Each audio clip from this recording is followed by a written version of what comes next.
Buonasera e ben ritrovati con una nuova edizione del TG Flash di New Sicilia. In apertura scoppia una bombola in via Reclusorio del Lume a Catania e torna la paura dopo l'esplosione di ieri avvenuta in via Galermo, che ha causato il crollo di una palazzina di 3 piani e 14 feriti. Sul posto 2 ambulanze ha allertato l'ospedale Garibaldi per l'arrivo di eventuali feriti.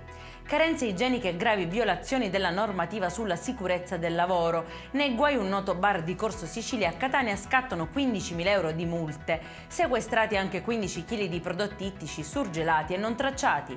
Chiesti 18 anni di carcere per il dottor Alfonso Tumbarello, ex medico di base di Campobello di Mazara, che aveva in cura Messina Denaro e accusato di concorso esterno in associazione mafiosa e falso in atti pubblici per aver redatto numerosi certificati medici intestati a Bonafede Andrea, che era la falsa identità utilizzata dal boss per potersi curare.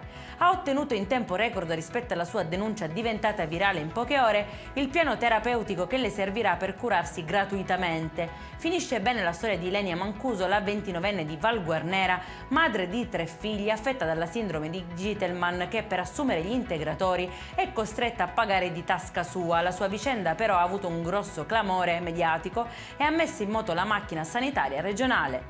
E in chiusura il meteo, continua la parentesi di sole in Sicilia anche per la giornata di domani. Nessuna allerta meteo infatti scongiurato ogni possibile rischio. Per questa edizione è tutto, prossimo appuntamento domani alle 13:30. Buona serata.